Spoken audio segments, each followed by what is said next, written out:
Vamos a ver ahora el Staphylococcus aureus. Vamos a ver las enfermedades más comunes causadas por Staphylococcus aureus. Entonces recordemos, el Staphylococcus aureus es un coco gram positivo. Tiene catalasa o es catalasa positivo y coagulasa positivo. Por medio de la coagulasa lo vamos a distinguir con el streptococo. El streptococo es coagulasa negativo. Y por medio de la catalasa lo vamos a diferenciar del Staphylococcus epidermidis y el Staphylococcus saprophyticus. Entonces ya tenemos el Staphylococcus aureus, es coco gram positivo, catalasa positivo y coagulasa positivo. De los factores de virulencia que va a tener, tiene la proteína A, que es la que se va a unir a la IgG, a la fracción cristalizable de la IgG, y la va a destruir. Entonces finalmente el paciente no puede hacer anticuerpos en contra del Staphylococcus aureus porque se está rompiendo la IgG.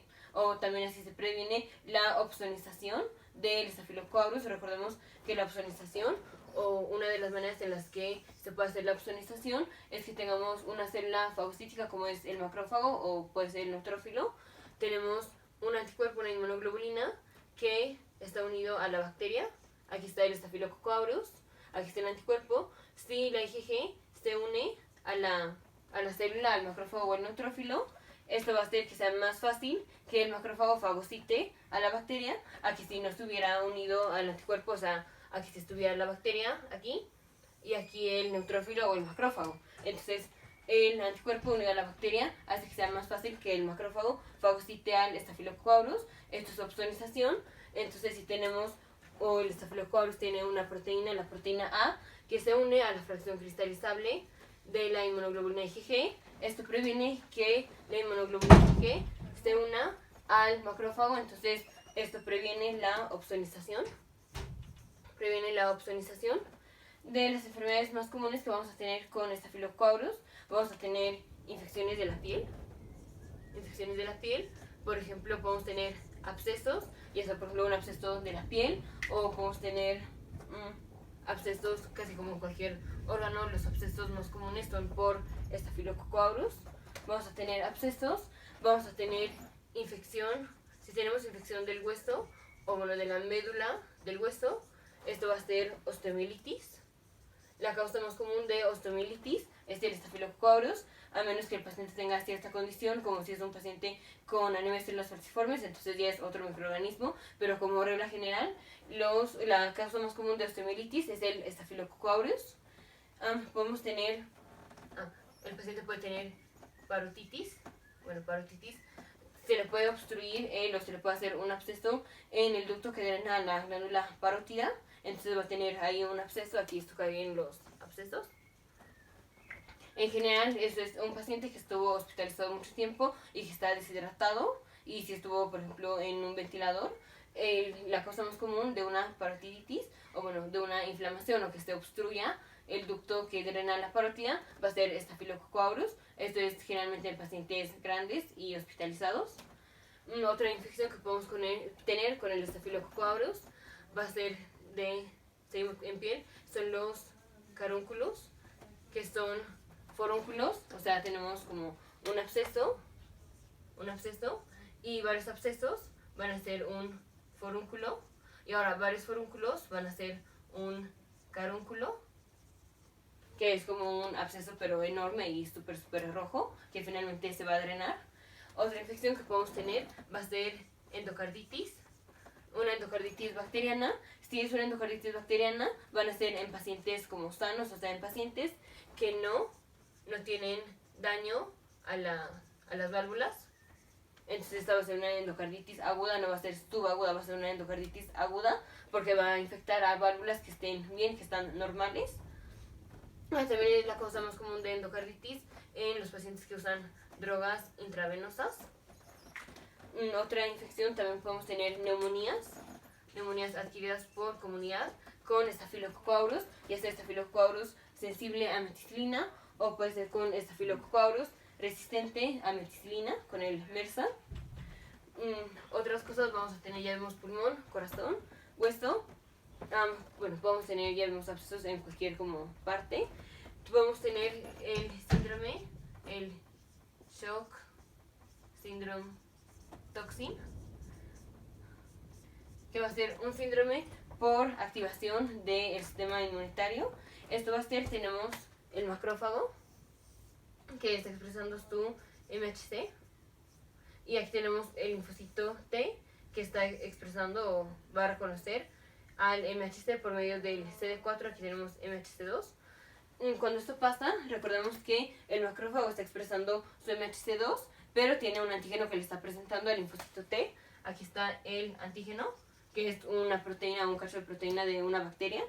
Y aquí el linfocito T va a reconocer al macrófago, al MHC2 del macrófago con todo y el antígeno. Y esto va a terminar en la activación del linfocito T y también en activación del macrófago. Esto va a terminar en liberación de interleucinas, por ejemplo, interleucina 1, interleucina 6, el factor de necrosis tumoral alfa, interferón gamma. Interferón gamma. Ahora lo que va a pasar aquí en el Toxic Shock Syndrome, aquí vamos a tener activación del linfocito T y del macrófago, pero no se va a expresar el antígeno. Entonces vamos a tener una unión del CD4 con el MHC2 por medio del antígeno, uno de los superantígenos del Staphylococcus aureus. Entonces el antígeno, aquí es, el antígeno no es la bacteria, es un antígeno, o sea, una proteína del Staphylococcus aureus, se va a unir aquí al receptor, al CD4 y al MHC2, pero es en un sitio distinto a donde el MHC2 presenta el antígeno, o sea, no se une aquí, se está uniendo aquí más abajo. Entonces esto hace un crosslink, esto hace una unión entre el CD4 y el MHC2. Entonces esto va a terminar en activación del linfocito T y en activación del macrófago, y este es un crosslink permanente, o sea, hasta que no se mueva el antígeno va a seguir habiendo activación y activación y activación. Entonces esto va a terminar en hipotensión, bueno, se presenta como hipotensión, fiebre, se puede presentar con descamación generalmente de las palmas, bueno, puede ser de las palmas y de los pies.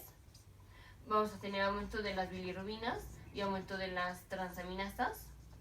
Se puede presentar con dolor abdominal, con estado mental alterado.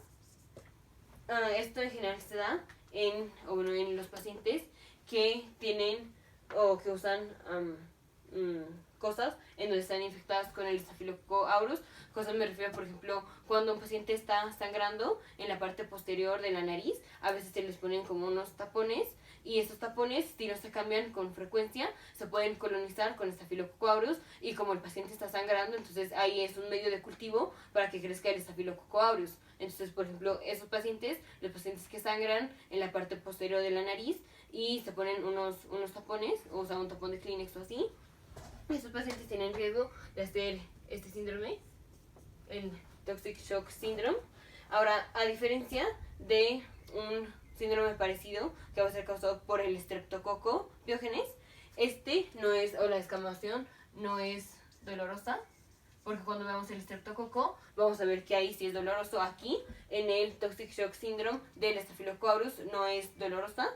Entonces, como de repaso de las infecciones más común que vamos a tener con el Staphylococcus aureus, vamos a tener de la piel, vamos a tener abscesos, bueno, de la piel y de los dientes podemos tener abscesos, vamos a tener un forúnculo que se puede convertir en un carúnculo, vamos a tener osteomielitis, parotiditis o obstrucción del ducto que drena la parótida. Esto en general es en pacientes grandes y deshidratados y que estuvieron hospitalizados. Endocarditis bacteriana aguda, o sea, en pacientes que no tienen daño previo a las válvulas, especialmente en los pacientes que utilizan drogas intravenosas. Neumonía adquirida por comunidad, el Toxic Shock Syndrome, que va a ser la activación del linfocito T y del macrófago por medio de un crosslink del CD4 con el MHC2 por medio de este superantígeno. Se llama superantígeno, que es una proteína del Staphylococcus aureus. Y ya de mecanismos o factores de virulencia tenemos el superantígeno, la proteína A, y también tenemos, por ejemplo, hemolicinas. Tenemos hemolicinas que van a romper la fibrina. Bueno, finalmente van a ser fibrina y van a ser coágulos Entonces el paciente también puede tener, puede tener DIC, la coagulopatía intravascular diseminada. Pero bueno, estas son las enfermedades más comunes por Staphylococcus aureus, y conforme vamos avanzando en la lista de microbiología, vamos a ir avanzando con otras infecciones que se va a dar con Staphylococcus aureus. Ahora sí tenemos Staphylococcus aureus que da una gastroenteritis. Las gastroenteritis por Staphylococcus aureus en general son por la toxina que produce, no es por invasión. O sea, aquí la osteomielitis, la endocarditis, esto es por la bacteria, porque la bacteria está invadiendo estos tejidos. Aquí el Toxic Shock Syndrome, esto fue por el superantígeno. Aquí la gastroenteritis que está por Staphylococcus aureus, esto es por la toxina que produce el Staphylococcus aureus, no es por la bacteria, es por la toxina. Un característico de la gastroenteritis con Staphylococcus aureus es que el periodo de incubación es muy corto, en general como de 2 a 6 horas, cuando en general una gastroenteritis es como de 12 o 72, de 12 a 72 horas más o menos.